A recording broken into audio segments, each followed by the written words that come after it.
और इसमें समय समय पर घी डालते रहे वो। कभी भी ये दोनों एक ना हो जाएं, इसके लिए पूरी ताकत लगाकर अपने एजेंटों को उन्होंने भारत की बहुत सारी संस्थाओं में घुसा के बिठा दिया कि ये समाज एक ना हो जाए। और इस तरह से बदस्तूर गाय कटती रही और हत्या होते होते करोड़ों की संख्या में पहुंच गई। जब अंग्रेज गए 15 अगस्त 1947 को, तो भारत के महात्मा गांधी जैसे कुछ क्रांतिवीर जो जीवित थे, उन्होंने ये प्रश्न उठाया कि हाँ, और कहा कि अब अंग्रेज गए हैं, जल्दी से गोहत्या बंद होनी चाहिए। तो वो गोहत्या बंद होने के लिए भारत की संसद में प्रस्ताव आया और उस प्रस्ताव को लाने वाले एक बहुत अच्छे सांसद थे, उनका नाम था महावीर त्यागी। वो कई बार संसद सभ्य बने थे, माने खासदार बने थे। सोनीपत नाम का एक क्षेत्र है हरियाणा में, वहां से वो जीत कर आते थे और किसी राजकीय पक्ष के टिकट पर नहीं, अकेले जीत कर आते थे। महावीर त्यागी जी के बारे में कहा जाता है कि जब वो संसद में खड़े होकर भाषण दिया करते थे तो पंडित जवाहरलाल नेहरू सारे काम छोड़कर उनका भाषण सुना करते थे, क्योंकि वो सरकार की इतनी खिंचाई करते थे तो उसका जवाब कैसे देना है संसद में, ये नेहरू जी के लिए मुश्किल हो जाता था। तो नेहरू जी सब काम छोड़कर महावीर त्यागी जी का भाषण सुनते। महावीर त्यागी जी ने सबसे पहले याद दिलाया कि देखो, अंग्रेज अब चले गए, हमारी सरकार आ गई, अब गोहत्या बंद करने के लिए कानून बनाओ।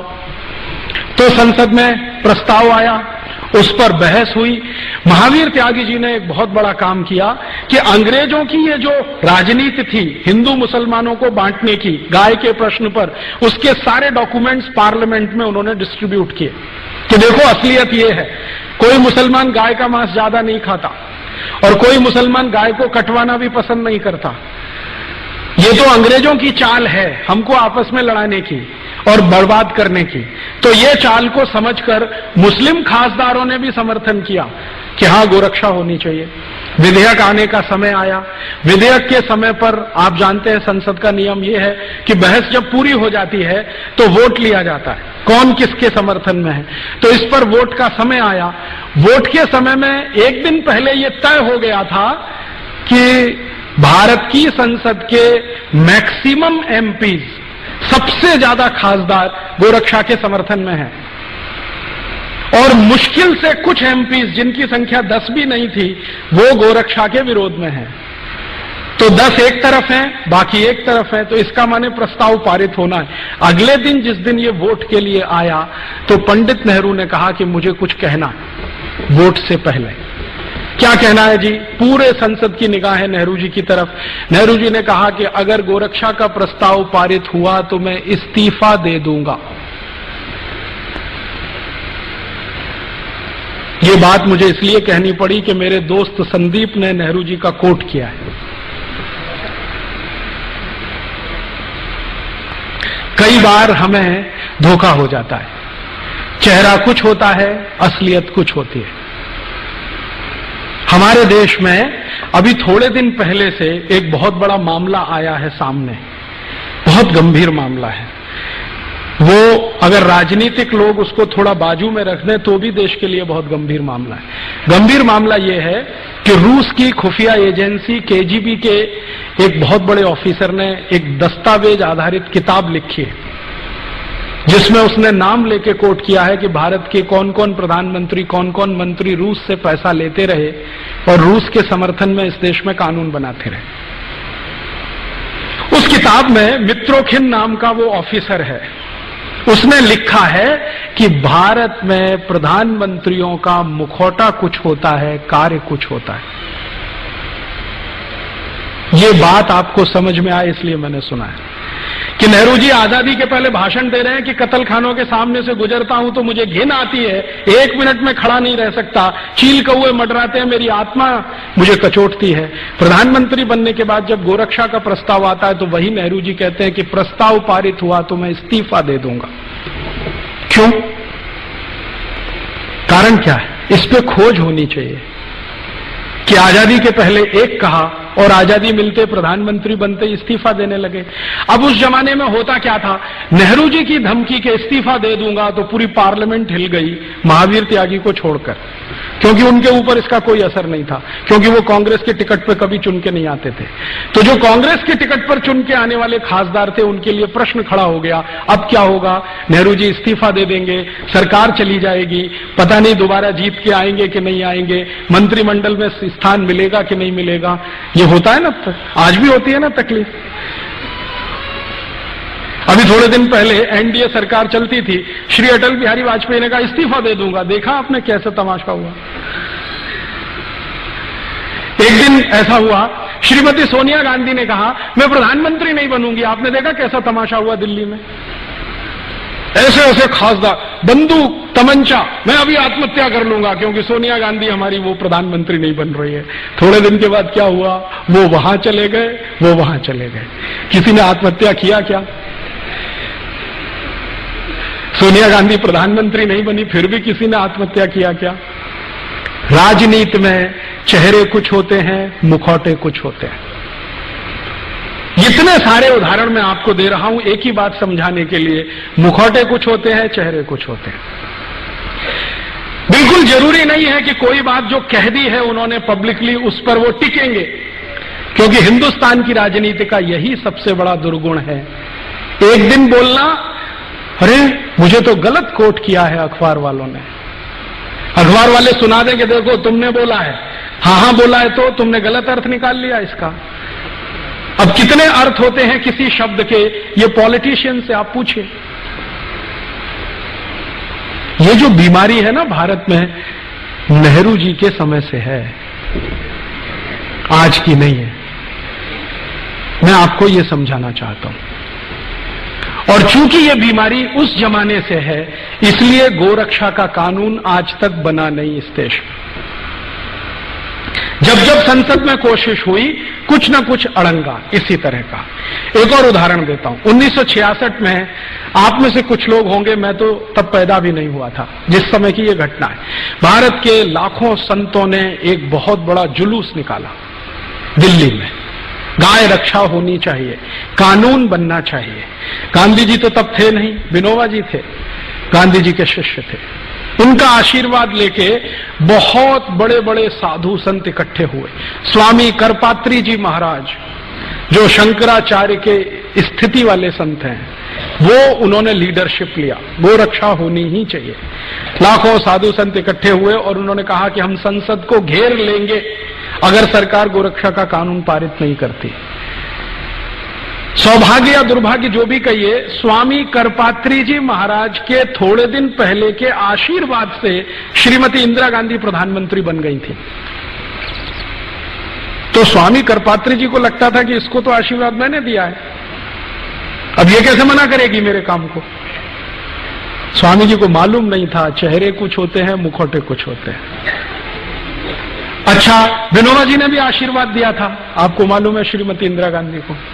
इंदिरा गांधी जब प्रधानमंत्री बनी थी तो उनकी पॉलिटिकल पोजीशन बहुत कमजोर थी।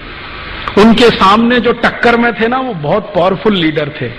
निजलिंगप्पा बहुत पावरफुल आदमी थे, पूरा दक्षिण भारत उनके समर्थन में खड़ा था और तय था कि ये प्राइम मिनिस्टर बनेंगे।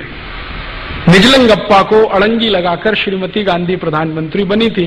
तो बहुत सारे संतों से आशीर्वाद लिया था, तो करपात्री जी ने भी दे दिया, विनोबा जी ने भी दे दिया। अब प्रधानमंत्री बनते ही याद दिलाया विनोबा जी ने, वो काम करो ना मेरा, वो हत्या बंद करने के लिए कानून लाओ।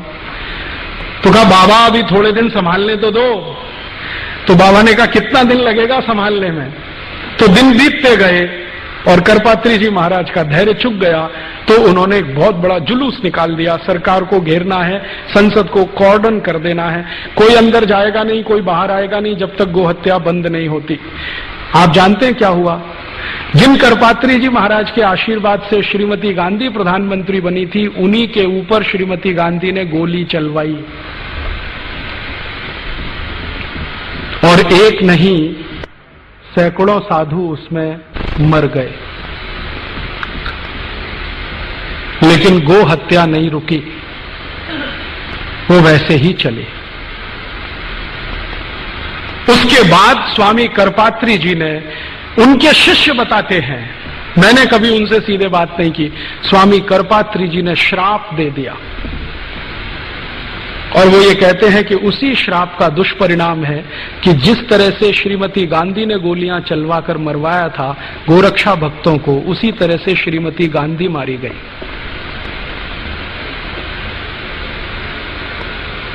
और ये अजीब संयोग है, मैंने इस पे थोड़ा काम किया तो मुझे पता चला श्रीमती गांधी ने जिस दिन ये गोली चलवाई थी उस दिन गोपा अष्टमी थी।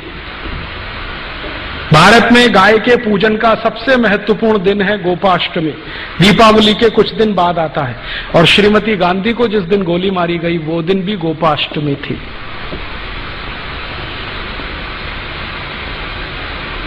ये सब हुआ लेकिन गो हत्या नहीं रुकी।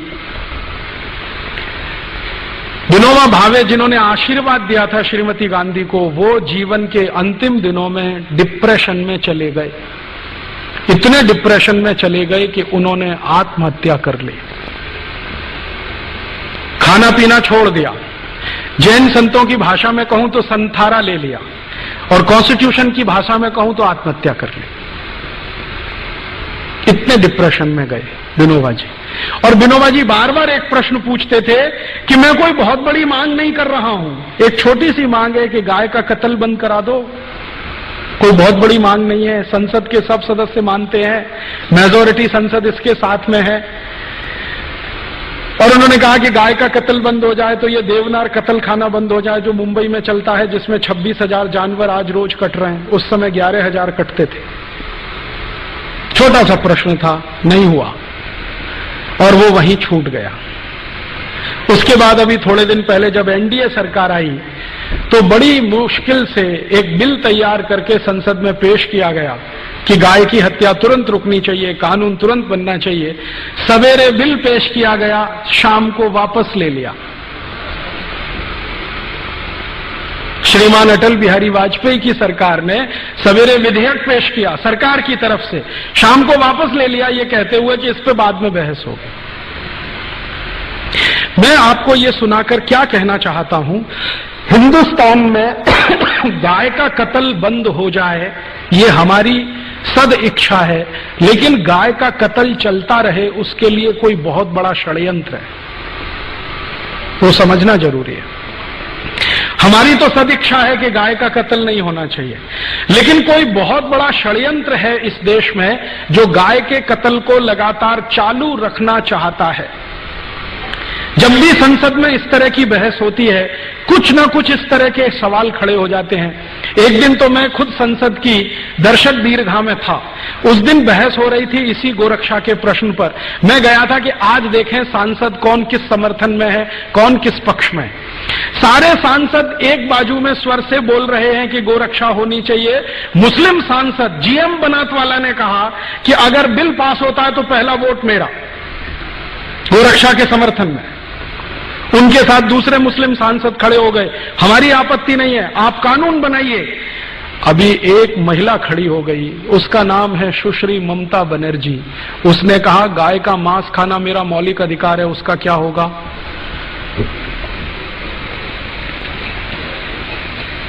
गाय का मांस खाना मेरा मौलिक अधिकार है, उसका क्या होगा। और ममता बनर्जी ने सुप्रीम कोर्ट के एक डिसीजन को कोट करके बोलना शुरू किया कि कोई कसाई गाय का कत्ल करता है ये उसका मौलिक अधिकार है, उसका क्या होगा, ये सुप्रीम कोर्ट का जजमेंट है। तो मामला कहां बिल्कुल होते होते फिर फिसल गया। इसी तरह से एक बार और हुआ, हमारी संसद में सब तय हो गया कि गोरक्षा का बिल पास ही हो जाना चाहिए, सब हो जाना चाहिए। एक महामहिम भारत देश में राष्ट्रपति पद का चुनाव लड़े हुए एक व्यक्ति जी स्वेल खड़े हो गए कि मैं गाय का मांस खाता हूं, मेरा क्या होगा। तो मैंने उनको एक खत लिखा था जिसका जवाब उन्होंने नहीं दिया। मैंने कहा आप गाय का मांस खाते रहिए अपने घर में काट के, ये कत्ल खाने तो बंद होने दीजिए। आपको गाय का मांस खाना है, आप अपने घर में कत्ल करिए, काटिए, उसे खाइए। आप में हिम्मत है तो अपने घर में गाय को काटिए, खाइए। आपकी बीवी बच्चे भी आपको देखें उसको काटते हुए खाते हुए, पड़ोसी भी देखें आपको काटते हुए, और अगली बार आप राष्ट्रपति पद का चुनाव लड़ें तो सबको पता तो चले कि ऐसा व्यक्ति इस देश में राष्ट्रपति बनना चाहता है। जवाब नहीं दिया उसके बाद, क्योंकि इस तर्क में क्या बुराई है? आपको गाय का मांस खाना है, ठीक है, खाइए ना, घर में काटिए खाइए। ये कत्ल खाने क्यों चाहिए आपको? ये तो आपके मांस की सप्लाई नहीं करते, ये तो एक्सपोर्ट करते हैं सबका सब। आप खाना है तो घर में काट के खाइए। उसके बाद बंद हो जाती है सारी बहस। पिछले आजादी के 58-59 सालों में संसद में 4 बार गंभीरता से गोरक्षा पर बहस हुई है, प्रस्ताव पारित होने तक आया है, वोट करने तक नौबत आई है, लेकिन किसी न किसी कारण से वो अटकता गया है। कभी पंडित नेहरू के इस्तीफा देने की धमकी के कारण, कभी हमारे देश में सुश्री ममता बनर्जी जैसे खासदारों के ये कहने के कारण कि मैं गाय का मांस खाती हूं, मेरे मौलिक अधिकार का क्या होगा, कभी जीजी स्वेल के कारण, और कभी सवेरे विधेयक पेश किया और शाम को बहस करेंगे दोबारा, ये श्री अटल बिहारी वाजपेयी के बयान के कारण। हर बार ये हुआ है। मैंने इसको समझने की कोशिश की है कि आखिर गाय की रक्षा में ऐसा कौन सा प्रश्न है, या जानवरों की रक्षा में ऐसा कौन सा प्रश्न है जो भारत की संसद इसको होने नहीं देना चाहती।